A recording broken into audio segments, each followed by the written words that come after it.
Il y a des absences qui font du bruit, et il y a celles qui installent un silence si complet, si épais, qu'on finit par douter de ses propres souvenirs. L'absence d'Olivier était de cette deuxième sorte. Pas un claquement de porte, pas une valise traînée dans le couloir, pas même une dispute digne de ce nom pour justifier ce qui allait suivre. Un matin ordinaire de novembre, il avait bu son café debout comme toujours, embrassé les enfants sur le front, attrapé sa veste pendue au crochet près de l'entrée, et dit qu'il partait pour Lyon. Un chantier, 3 jours, peut-être 4. Il avait dit « peut-être 4 », avec ce sourire vague qu'il réservait aux détails sans importance. Et il était parti.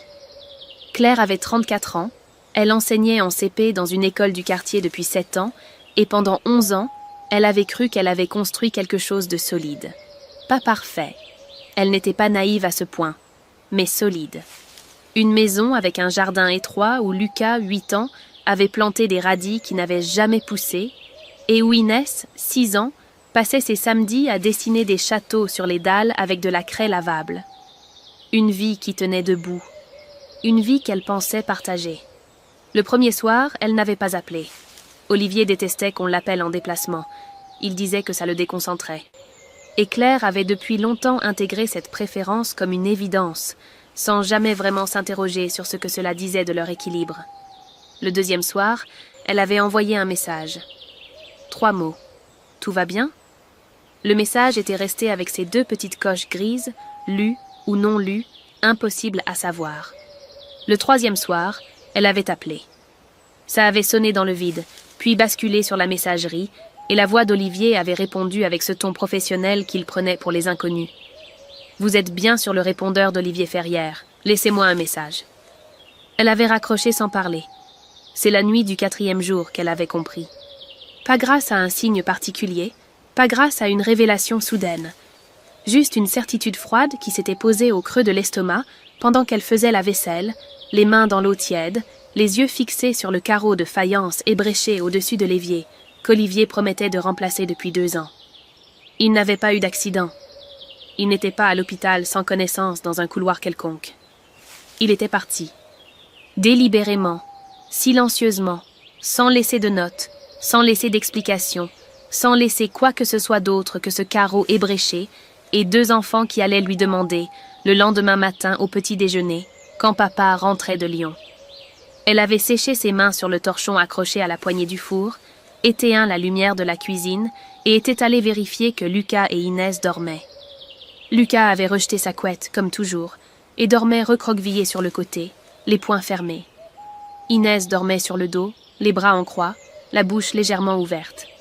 Claire était restée dans l'encadrement de la porte de la chambre d'Inès pendant un long moment, à écouter sa respiration régulière, et elle avait pris une décision silencieuse. Elle ne dirait rien. Pas encore. Pas avant de comprendre ce qui se passait réellement, pas avant d'être sûre de ne pas s'effondrer devant eux. Les jours qui suivirent ressemblèrent à une performance. Claire se levait à 6h30, préparait les tartines, tressait les cheveux d'Inès, cherchait les chaussettes de Lucas dans le désordre habituel de sa chambre, déposait les enfants à l'école, traversait la cour en saluant ses collègues avec le sourire précis qu'elle réservait aux matins difficiles, entrait dans sa classe, fermait la porte et respirait. Dans sa classe, elle savait quoi faire. Elle savait comment expliquer les syllabes complexes, comment gérer les pleurs d'un enfant qui n'avait pas dormi, comment transformer une dispute entre voisins de table en leçon de vivre ensemble. Dans sa classe, elle avait le contrôle. C'était le seul endroit où elle l'avait encore. Le soir, une fois les enfants couchés, elle s'asseyait à la table de la cuisine avec son téléphone et cherchait des réponses que personne ne pouvait lui donner. Elle avait appelé le collègue d'Olivier, celui dont elle avait le numéro, qui lui avait répondu, après un silence trop long, qu'il n'était au courant d'aucun chantier à Lyon. Elle avait raccroché avant qu'il ait pu poser des questions. Elle avait vérifié le compte bancaire commun, les économies de l'année étaient intactes, pour l'instant, mais le compte courant accusait 2 virements inhabituels qu'elle ne reconnaissait pas. Elle n'avait pas encore osé appeler la banque. Ce qu'elle n'avait pas fait, en revanche, et elle en était consciente avec une netteté presque douloureuse, c'était en parler. Pas à sa sœur Margot, qui aurait dit « je t'avais prévenu » avec cette façon qu'elle avait de transformer la compassion en bilan. Pas à Nadège, sa collègue et amie depuis 4 ans, qui aurait voulu aider et n'aurait pas su comment. Pas à ses parents, qui vivait à Bordeaux et qui avait assez de soucis avec la santé de son père. Claire portait le silence d'Olivier comme on porte une honte qui n'est pas la sienne, en serrant les dents, en regardant droit devant, en continuant d'avancer parce que s'arrêter n'était pas une option quand deux enfants avaient besoin que leur mère reste debout. La deuxième semaine s'acheva sur une image que Claire ne parvint jamais tout à fait à oublier. Inès, un jeudi soir, qui dessinait à la table du salon et qui leva les yeux vers elle avec ce calme particulier des enfants qui ont déjà réfléchi à quelque chose avant de le dire. « Maman !»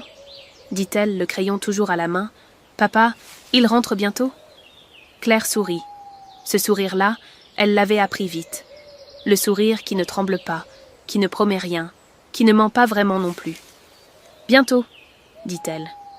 Et elle retourna à la cuisine pour que sa fille ne voie pas ce que bientôt voulait dire sur son visage. La découverte se fit un mardi matin, entre 2 tasses de café et la liste de courses collée sur le réfrigérateur, avec un aimant en forme de tour Eiffel qu'Inès avait rapporté d'une sortie scolaire. Claire avait ouvert l'application bancaire pour vérifier si le virement de son salaire était arrivé, et pendant quelques secondes, les chiffres affichés à l'écran n'avaient tout simplement pas eu de sens. Elle avait fermé l'application, attendu, rouvert. Les chiffres étaient les mêmes. Olivier avait vidé le compte commun 10 jours avant de partir, méthodiquement, en 3 virements étalés sur une semaine, comme on planifie un déménagement, comme on prépare une sortie propre. Il restait 142 € et quelques centimes, et la liste de courses sur le réfrigérateur demandait du lait, du gruyère râpé et des yaourts pour les enfants. Elle était restée debout dans la cuisine pendant un long moment, le téléphone à la main, à regarder par la fenêtre le jardin étroit où les radis de Lucas n'avaient jamais poussé. Ce n'était pas de la colère qu'elle ressentait, pas encore. La colère viendrait plus tard, par vagues, à des moments imprévisibles, dans la voiture, sous la douche, en corrigeant des cahiers à minuit. Ce qu'elle ressentait ce matin-là était plus silencieux et plus dévastateur que la colère. C'était la confirmation. La preuve que ce départ n'était pas une impulsion, pas une crise passagère, pas un homme perdu qui avait besoin de quelques jours pour respirer. C'était un plan. Olivier était parti comme on exécute quelque chose de longuement réfléchi, et elle, pendant 11 ans, n'avait rien vu venir. Elle appela Margot le soir même, après avoir couché les enfants. Sa sœur décrocha à la 2e sonnerie, et Claire entendit dans ce décroché rapide que Margot attendait cet appel depuis des jours, peut-être depuis des années. Elle lui dit tout en moins de 5 minutes, la disparition, le silence, le compte vidé, avec cette façon qu'elle avait de raconter les catastrophes comme des faits divers, la voix égale, les mots précis, pour ne pas laisser à l'émotion la moindre fissure par où s'infiltrer. Quand elle eut fini, il y eut un silence de l'autre côté du téléphone, et puis Margot dit, très doucement, avec cette douceur particulière qui était pire que tout, « Je t'avais dit, Claire. Dès le début, je t'avais dit. » Claire ne répondit pas. Il n'y avait rien à répondre à ça. Pas parce que Margot avait tort, mais parce qu'elle avait raison, et que la raison de Margot ne changeait absolument rien à ce qui était en train de se passer. Sa sœur lui proposa de l'argent, un virement immédiat, sans condition, le ton de quelqu'un qui règle un problème pratique parce qu'elle ne sait pas quoi faire des problèmes émotionnels. Claire dit non. Margot insista 1 fois, 2 fois, et Claire dit non une 3e fois avec suffisamment de fermeté pour que sa sœur comprenne que ce refus n'était pas de la fierté mal placée. C'était de la survie. Accepter l'argent de Margot, c'était accepter aussi le regard de Margot. Et ce regard-là, pour l'instant, Claire ne pouvait pas se le permettre. Elle raccrocha et fit ce qu'elle savait faire depuis toujours quand le sol se dérobait sous ses pieds. Elle établit une liste. Non pas sur papier, mais dans sa tête, méthodiquement, en marchant de la cuisine au salon et retour, les bras croisés sur la poitrine comme pour se tenir ensemble. Les charges fixes du mois, le loyer, l'électricité, la cantine des enfants, l'assurance de la voiture. Son salaire couvrait presque tout, presque. Il manquait un peu moins de 400 € par mois pour tenir sans entamer les maigres économies qu'elle avait sur son compte personnel. Un compte qu'Olivier ne connaissait pas, de l'argent mis de côté depuis des années sans raison précise, par instinct peut-être, par cette prudence discrète qui avait toujours fait partie d'elle, sans qu'elle sache très bien pourquoi. Elle en était reconnaissante maintenant d'une façon qui lui nouait la gorge. Le lendemain, elle afficha une annonce sur le tableau de l'école. Cours particuliers de français et de mathématiques, niveau primaire et collège, disponibles le soir à partir de 18 h. En moins de 3 jours, elle avait 4 élèves.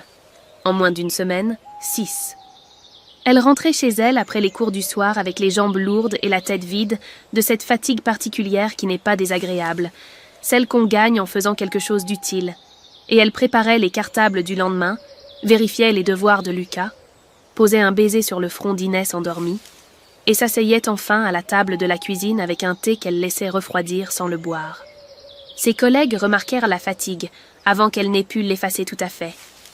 Nadège, un jeudi matin dans la salle des professeurs, lui posa la main sur le bras et lui demanda si tout allait bien avec ce regard qui signifiait qu'elle avait déjà sa propre réponse.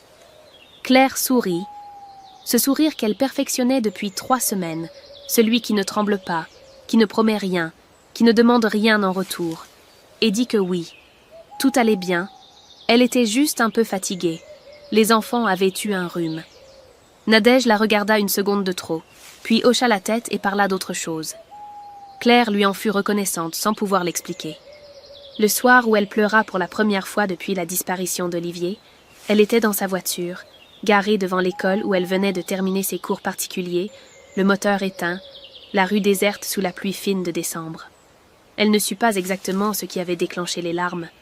Peut-être rien de précis, peut-être l'accumulation de toutes ces journées tenues à bout de bras, peut-être simplement le fait d'être seule dans un endroit où personne ne pouvait la voir. Elle pleura pendant quelques minutes, les mains à plat sur ses genoux, sans bruit, et puis elle se moucha, vérifia son visage dans le rétroviseur, mit le contact et rentra. Lucas et Inès dormaient. La maison sentait le dîner réchauffé et le linge propre. Claire éteignit les lumières une par une et alla se coucher dans le lit trop grand en se disant que demain, elle tiendrait encore. L'avocat s'appelait Maître Dumas.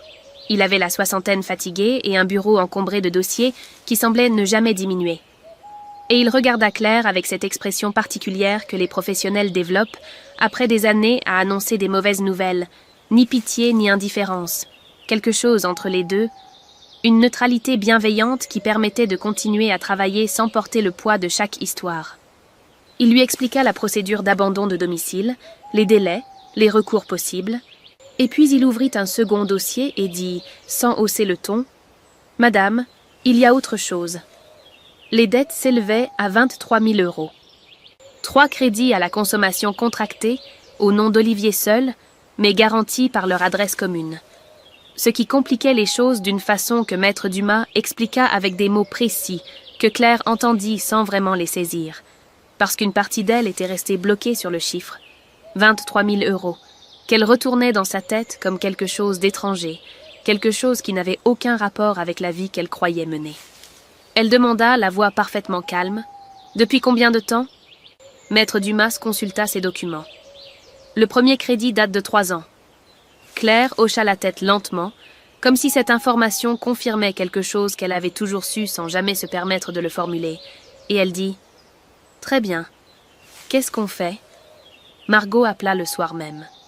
Claire n'avait pas encore eu le temps d'enlever son manteau quand le téléphone vibra sur le plan de travail, et elle vit le prénom de sa sœur s'afficher et sut immédiatement que Margot savait. Les nouvelles circulaient vite dans leur famille, trop vite, par des canaux que Claire n'avait jamais tout à fait identifiés. Elle décrocha. « L'avocate a appelé ?» dit-elle d'emblée, sans bonjour. Margot répondit « Maman m'a appelé. Elle est inquiète. » Il y eut une pause, et puis Margot ajouta « 23 000 €, Claire. Comment tu n'as pas vu ça ?» Claire posa son sac sur la chaise, enleva son manteau d'un geste lent et dit « Je n'ai pas vu parce qu'il me cachait les relevés. » Margot soupira, ce soupir particulier qu'elle réservait aux situations qu'elle estimait évitables, et dit « Tu lui faisais confiance les yeux fermés. Je t'avais dit que c'était une erreur. » Claire sentit quelque chose se contracter dans sa poitrine, pas de la tristesse, plutôt une chaleur sèche qui montait vers la gorge, et elle répondit « Margot, si tu appelles pour me dire que tu avais raison, tu peux raccrocher maintenant. » Sa sœur se tut. Ce silence dura exactement assez longtemps pour être inconfortable, et puis Margot dit, plus doucement mais pas vraiment, « Je t'appelle parce que tu as besoin d'aide, et que tu es trop orgueilleuse pour le demander. » Claire répondit, « J'ai besoin de beaucoup de choses en ce moment, pas d'un bilan. » Elle raccrocha la première. Elle resta debout dans la cuisine pendant 1 minute, les mains appuyées sur le bord du plan de travail, à regarder le carrelage.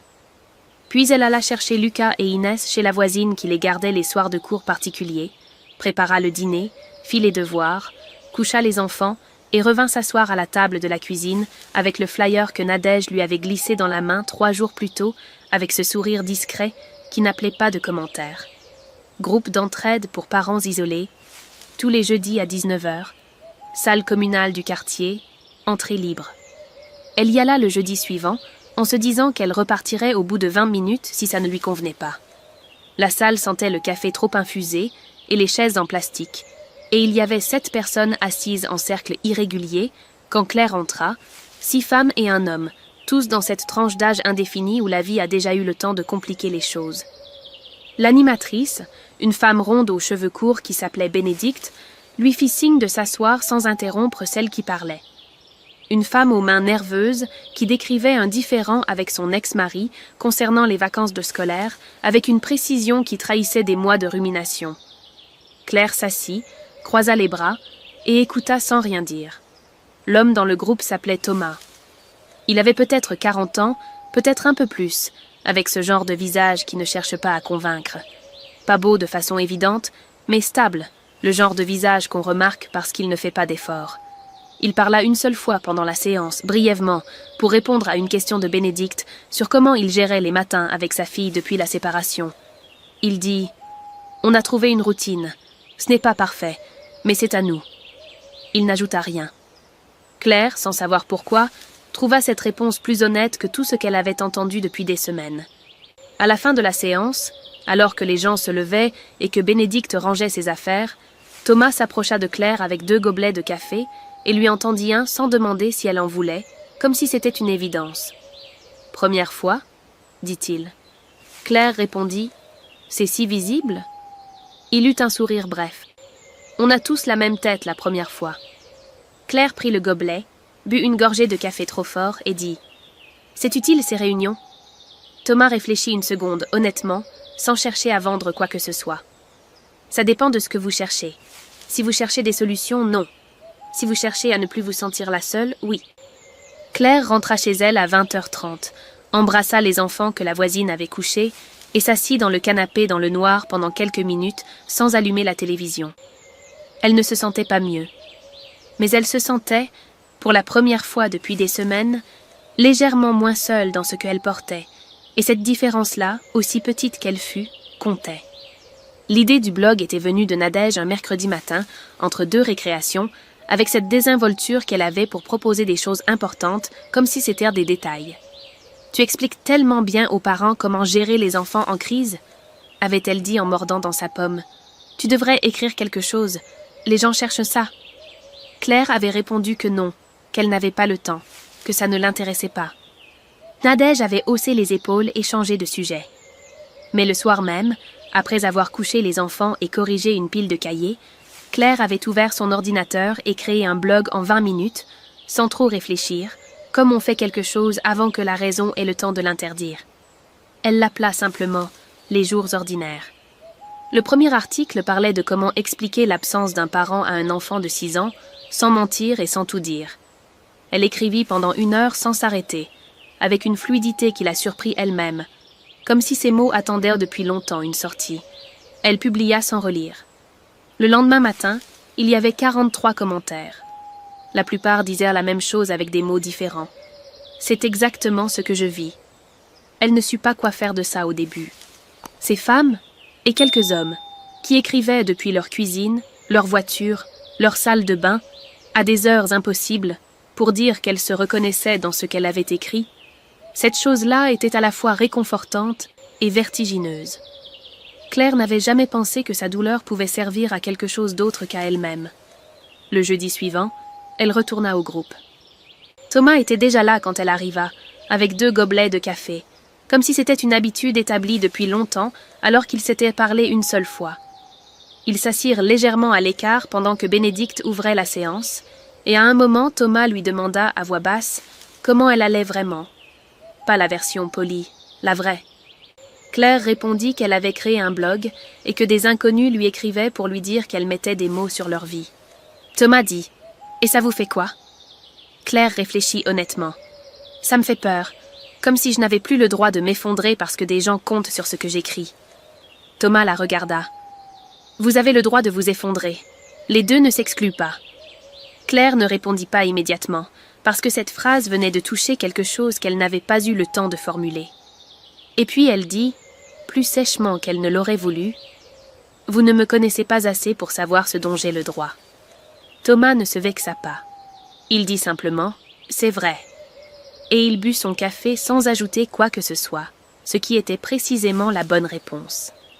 Après la séance, ils marchèrent jusqu'au parking ensemble parce que leur voiture était dans la même direction, et la conversation dériva naturellement vers leurs enfants. Thomas avait une fille de 7 ans qui s'appelait Camille et qui refusait de manger tout ce qui était vert depuis que sa mère était partie, ce qu'il disait avec cet humour sec des gens qui ont appris à rire de ce qui fait mal. Claire parla de Lucas et de ses radis qui n'avaient jamais poussé, et Thomas rit, un vrai rire, bref et sincère. Et Claire réalisa qu'elle aussi souriait, vraiment, pour la première fois depuis des semaines, sans avoir à le construire. Devant sa voiture, elle s'arrêta et dit « La semaine prochaine, c'est moi qui apporte le café. » Thomas hocha la tête. « Je prends sans sucre. » Elle rentra chez elle avec cette légèreté étrange et presque coupable qu'on ressent quand on réalise qu'on a passé 2 heures sans penser à ce qui fait mal. Elle pensa à Olivier exactement une fois, en passant devant le crochet près de l'entrée où il accrochait sa veste. Et ce fut bref, presque indolore, comme toucher une cicatrice qui commence à se fermer. Ce soir-là, elle écrivit un 2e article. Celui-là parlait de la culpabilité de se sentir légèrement mieux, alors qu'on n'a pas encore résolu quoi que ce soit. En une nuit, il eut plus de partage que le premier. C'était un mercredi soir ordinaire. Claire venait de coucher Inès, Lucas finissait ses devoirs à la table du salon, et elle était dans la cuisine en train de préparer le lendemain. Cartable vérifié, fruits lavés, linge plié sur la chaise, quand son téléphone vibra une fois sur le plan de travail. Elle le regarda sans se presser, parce que rien dans sa vie ces dernières semaines ne ressemblait à une urgence, et elle vit le nom d'Olivier s'afficher pour la première fois depuis 3 mois. Elle posa le torchon. Elle prit le téléphone. Elle lut. « Je me suis bien amusée.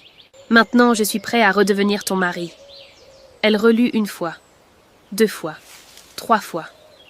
Non pas parce qu'elle n'avait pas compris, mais parce que son cerveau refusait d'accepter que ces mots existaient vraiment, qu'un homme avait réellement tapé cette phrase sur un écran, appuyé sur « Envoyer » et attendait maintenant une réponse de l'autre côté. Le point d'exclamation à la fin la frappa comme quelque chose de physique.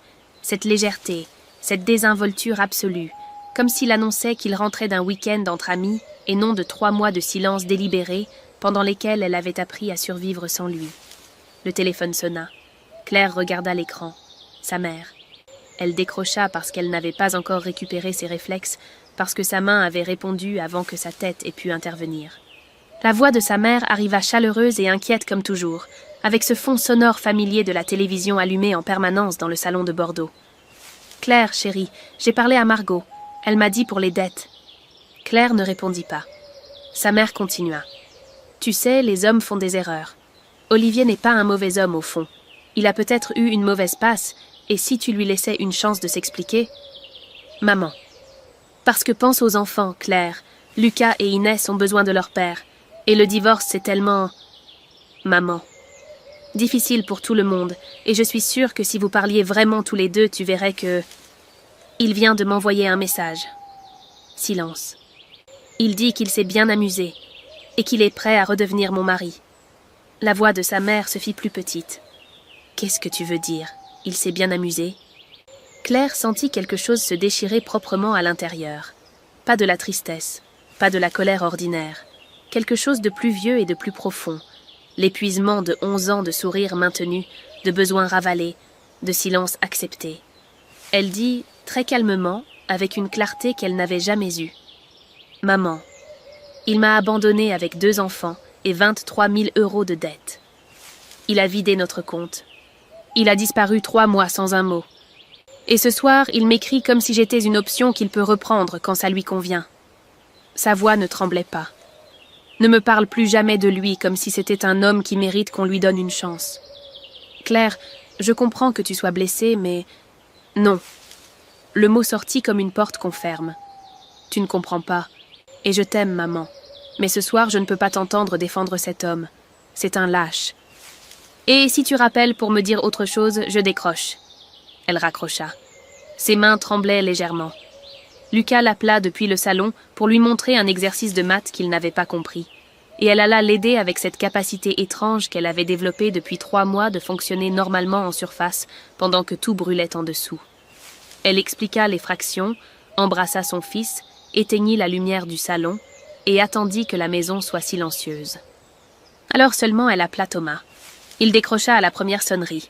Elle dit sans préambule « Il a envoyé un message ». Thomas ne demanda pas qui.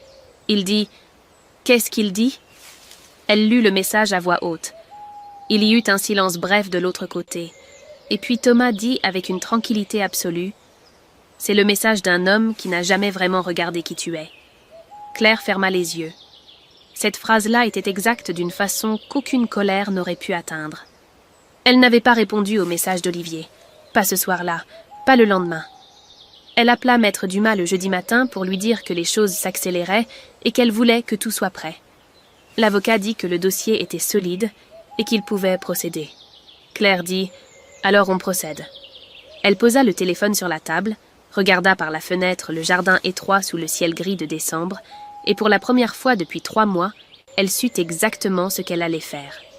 La mère de Claire s'appelait Françoise, et elle avait traversé les 400 kilomètres depuis Bordeaux sans prévenir, ce qui était sa façon à elle de dire que la situation était grave, sans avoir à l'admettre avec des mots.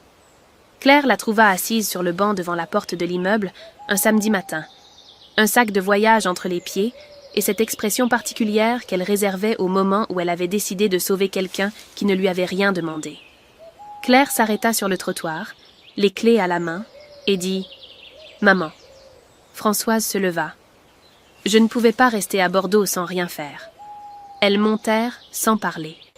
Claire fit du café, installa sa mère dans le salon, vérifia que les enfants étaient toujours chez la voisine, et s'assit en face d'elle avec cette patience qu'on réserve aux conversations qu'on sait inévitables.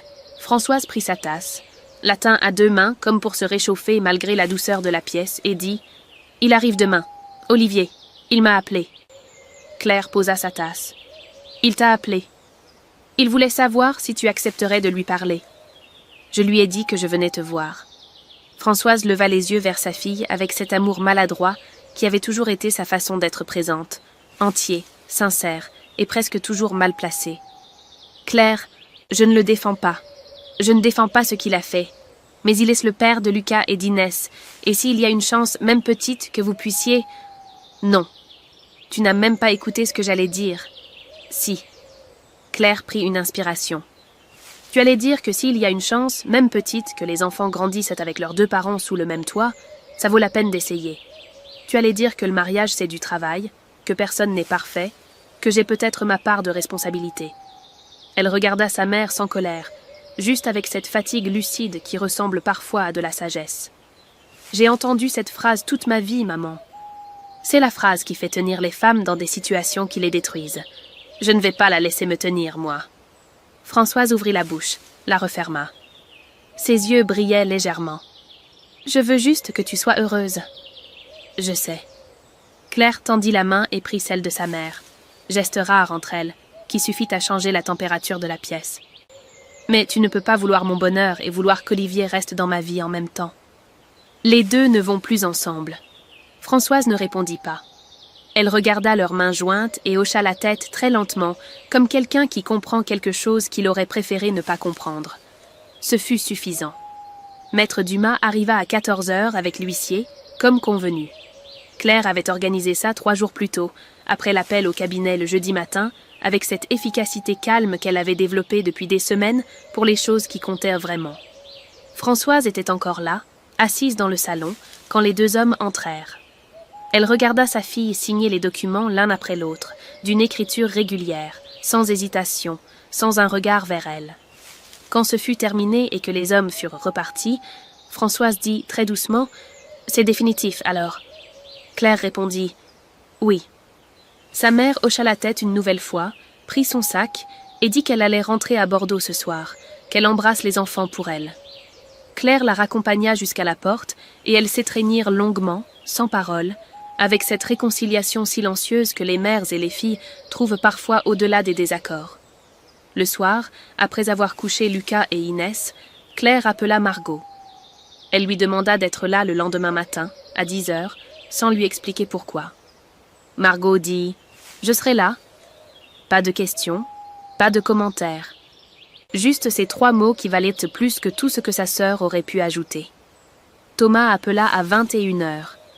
Ils parlèrent longtemps, de rien d'important et de tout ce qu'il était, et à un moment Thomas dit « Comment tu te sens ?»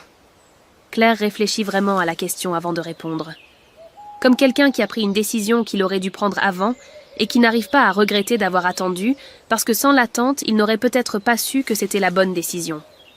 Thomas dit « Ça fait sens ». Elle sourit dans le noir de sa chambre.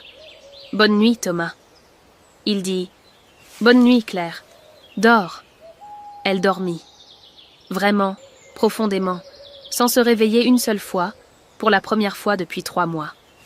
Et le lendemain matin, quand le réveil sonna à 7 heures, elle resta 1 minute allongée dans le silence de la chambre, à écouter Lucas remuer dans son lit de l'autre côté du couloir. Et elle sut, avec une certitude tranquille et absolue, qu'elle était prête. Margot arriva à 9h45, avec ce quart d'heure d'avance qu'elle gardait pour les choses sérieuses, et elle entra sans embrasser sa sœur, sans commenter l'appartement, sans poser de questions.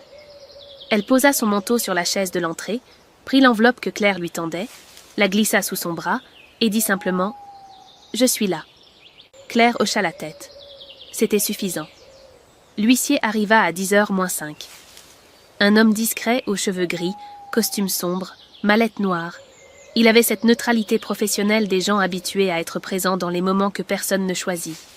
Claire lui indiqua où attendre, dans le couloir légèrement en retrait, hors de vue immédiate depuis la porte d'entrée. Elle vérifia que Lucas et Inès étaient bien chez la voisine du 3e. Elle vérifia ses clés dans la poche de son manteau. Elle était habillée pour sortir, pas pour recevoir. La sonnette retentit à 10h07. Margot alla ouvrir. Le silence qui suivit dura peut-être 3 secondes. Mais Claire, depuis le couloir où elle attendait hors de vue, les sentit passer une par une. Elle entendit Olivier dire « Margot » avec cette inflexion particulière. Surprise, déstabilisée, cherchant déjà à reprendre le contrôle. Et elle entendit sa sœur ne pas répondre. Juste ce silence de Margot qui valait tous les discours. Claire entra dans le champ de vision d'Olivier. Il avait l'air reposé. C'était la première chose qu'elle remarqua, et cette observation-là fit quelque chose de précis dans sa poitrine.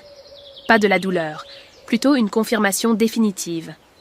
Il avait l'air reposé, bronzé légèrement, avec cette expression d'un homme qui revient de quelque chose qu'il a aimé et qui s'attend à retrouver sa vie exactement là où il l'a laissée. Il la regarda, et pendant une fraction de seconde, son visage chercha le sourire habituel, celui qu'il utilisait pour les retours, pour les réconciliations, pour les matins où il savait qu'il avait tort et comptait sur le charme pour ne pas avoir à le dire. Le sourire ne vint pas. Claire. Sa voix était plus hésitante qu'il ne l'aurait voulu. « Je sais que tu es en colère, c'est normal.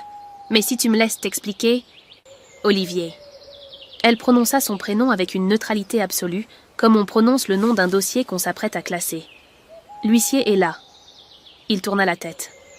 L'homme au costume sombre s'avança depuis le couloir et lui tendit l'enveloppe avec ce geste précis et sans affect des gens qui font ça depuis 20 ans.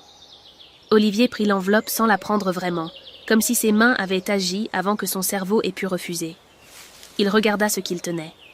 Il leva les yeux vers Claire. « C'est quoi ça ?» Ce n'était pas une question. La procédure de divorce. Claire le dit sans élever la voix, sans satisfaction visible, sans rien de ce qu'Olivier aurait pu utiliser pour transformer la scène en dispute. Tout est dedans. Maître Dumas est joignable si tu veux des précisions.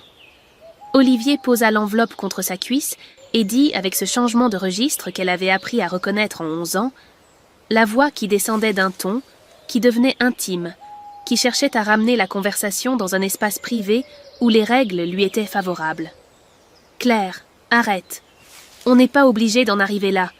J'ai fait une erreur, d'accord, une grosse erreur, mais on a construit quelque chose ensemble. On a des enfants. » « Oui. » Elle l'interrompit sans hausser le ton. « Et pendant que tu t'amusais, j'ai payé leur cantine, leurs fournitures, leurs médicaments. J'ai remboursé le premier crédit que tu avais contracté sans me le dire. » J'ai expliqué à ta fille de 6 ans, 3 fois par semaine pendant 3 mois, que papa allait rentrer bientôt. » Elle marqua une pause d'1 seconde. « Tu m'as envoyé un message pour me dire que tu t'étais bien amusé et que tu étais prêt à redevenir mon mari. Comme si j'étais un service qu'on reprend quand on en a besoin. » Olivier ouvrit la bouche. Margot fit un pas en avant, se plaça entre lui et la porte avec cette lenteur délibérée de quelqu'un qui a attendu ce moment depuis longtemps, le regarda de la tête aux pieds avec ce silence de 2 secondes qui valait tous les discours, et dit, d'une voix parfaitement posée, « Tu n'es qu'un lâche, Olivier, et tout le monde le sait maintenant. » Elle lui ferma la porte au visage. Claire, qui descendait déjà les escaliers, n'avait pas ralenti.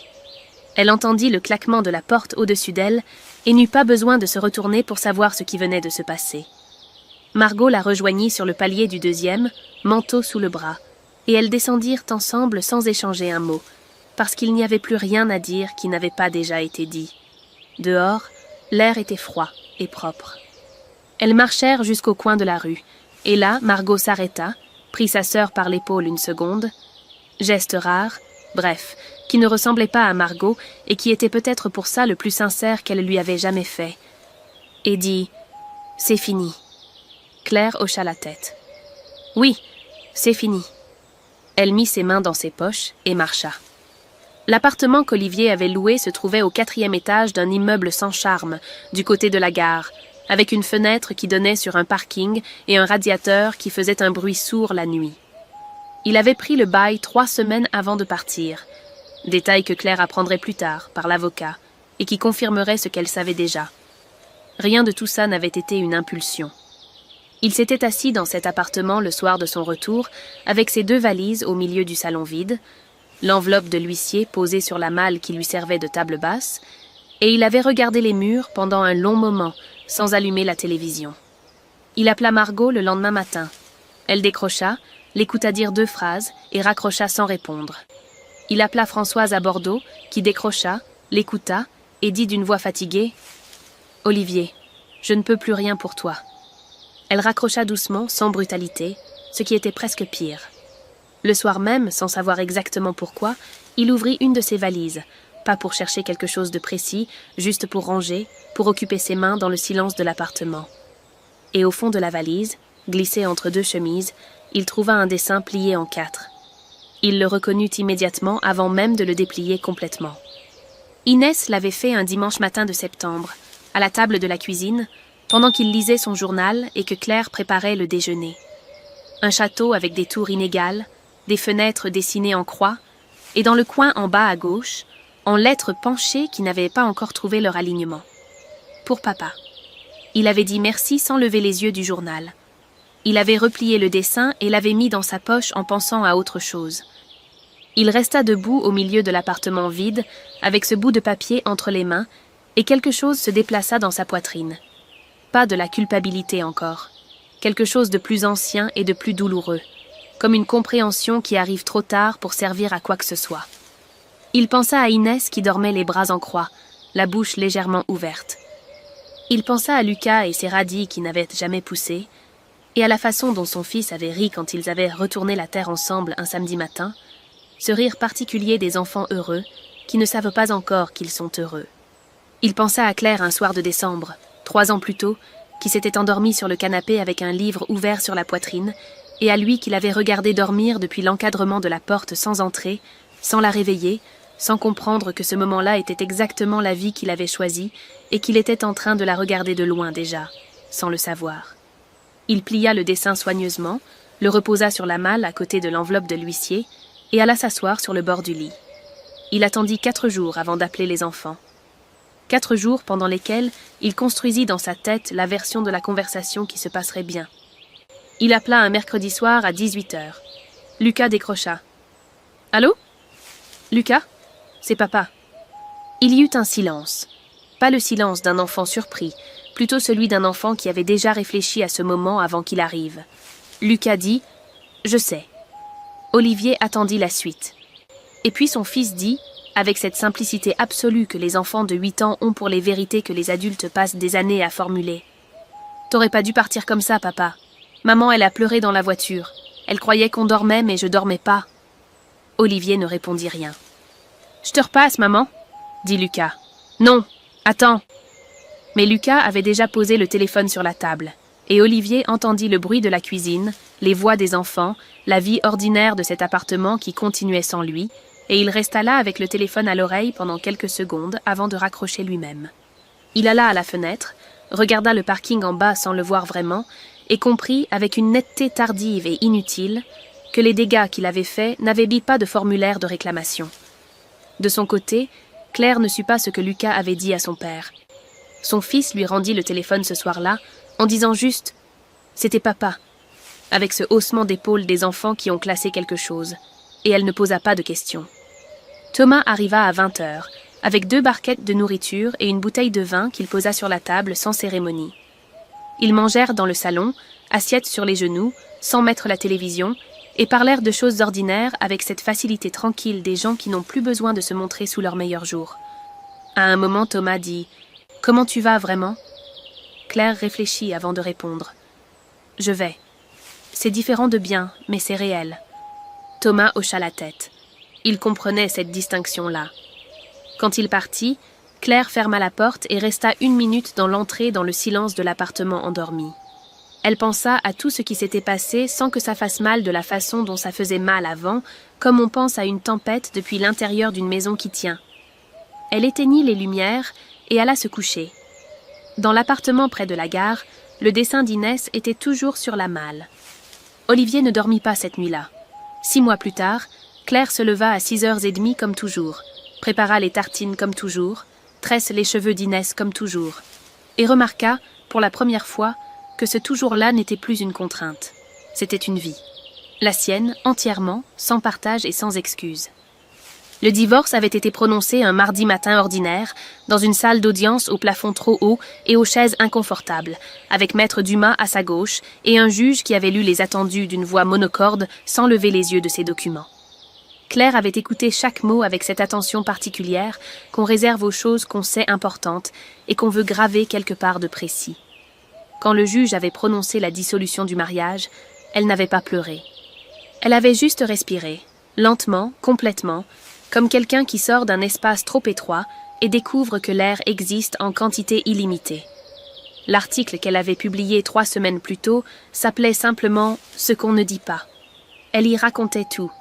Pas avec des noms, pas avec des détails qui auraient désigné quelqu'un, mais avec une vérité si précise et si nue que des milliers de femmes l'avaient lue en ayant l'impression qu'elle avait fouillé dans leur propre vie. En 48 heures, l'article avait été partagé plus de 20 000 fois. Les messages arrivaient encore, chaque jour, de Lyon, de Bruxelles, de Montréal, de Dakar, des femmes qui écrivaient à des heures impossibles pour dire merci, pour dire moi aussi, pour dire je croyais que j'étais la seule. Claire lisait chaque message. Elle ne répondait pas à tous, mais elle lisait chaque mot, parce que chaque mot comptait, parce que derrière chaque message il y avait une femme assise quelque part dans le silence de sa propre vie, en train de décider si elle avait le droit de continuer à exister pour elle-même. Sa mère appela un dimanche matin. Françoise avait lu l'article. Quelqu'un le lui avait envoyé sans savoir que c'était sa fille qui l'avait écrit, et elle l'avait lu jusqu'au bout, et puis elle avait relu, et puis elle avait compris. Elle appela sans savoir exactement quoi dire, et Claire entendit dans ce silence téléphonique quelque chose qu'elle attendait depuis longtemps sans avoir su le nommer. Sa mère qui cherchait ces mots, non pas pour convaincre, mais pour s'excuser. Françoise dit finalement « Tu es plus courageuse que je ne l'ai jamais été ». Claire répondit « Tu m'as appris à tenir debout, maman. C'est de là que vient le courage ». Sa mère pleura doucement de l'autre côté du téléphone, et Claire laissa ce silence exister sans le remplir, parce que certaines réconciliations n'ont pas besoin de mots supplémentaires pour être complètes. Thomas était là le soir du divorce. Pas avec du champagne, pas avec des grands gestes, avec une casserole de soupe qu'il avait préparée chez lui et transportée dans un sac isotherme, parce qu'il savait que les grands soirs ont souvent faim de choses simples. Ils mangèrent avec Lucas et Inès autour de la table de la cuisine. Et Lucas raconta une histoire de l'école avec ce talent naturel des enfants pour transformer le banal en épopée.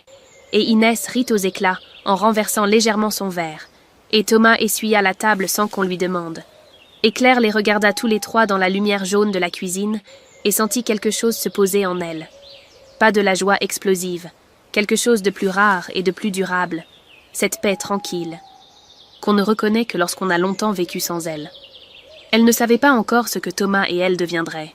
Elle ne savait pas si ce mot-là, devenir, avait encore le même sens qu'avant, si elle voulait encore construire quelque chose avec quelqu'un, ou si elle avait besoin pour l'instant de simplement être.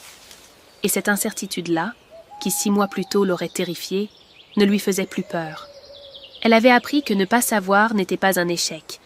C'était simplement l'espace dans lequel la vie continuait à se faire. Le lendemain matin, Claire arriva à l'école 20 minutes avant ses élèves. Elle posa son sac, alluma la lumière, disposa les cahiers sur les tables avec ses gestes précis et automatiques qu'elle connaissait par cœur. Puis elle s'arrêta au milieu de la classe vide, regarda les dessins accrochés au mur, des maisons, des familles, des soleils trop grands pour le ciel qu'ils habitaient, et alla ouvrir la fenêtre. L'air du matin entra d'un coup, frais et propre, avec cette odeur particulière des débuts de journée qui ne ressemble à rien d'autre. Claire ferma les yeux une seconde, sentit l'air sur son visage, et sourit. Pas pour quelqu'un, pas malgré quelque chose, juste comme ça, librement, parce qu'elle en avait envie, et que personne n'avait plus rien à dire là-dessus. Dehors, dans la cour, les premières voix d'enfants commençaient à arriver. Elle était prête. L'histoire de Claire s'arrête ici, devant cette fenêtre ouverte, avec l'air du matin sur son visage et les voix des enfants qui arrivent dans la cour. Mais avant de vous quitter, une question sincère. Est-ce que vous avez reconnu quelqu'un dans cette histoire? Une femme qui a tout porté en silence, qui a souri quand elle aurait dû crier, qui a continué quand tout lui disait de s'arrêter? Peut-être que cette femme, c'est vous. Si cette histoire vous a touché, dites-le nous dans les commentaires. Un mot suffit. Et si vous connaissez quelqu'un qui ressemble à Claire, partagez. Parfois, savoir qu'on n'est pas seul change tout. Merci de nous avoir accompagnés jusqu'ici. On se retrouve très bientôt pour une nouvelle histoire.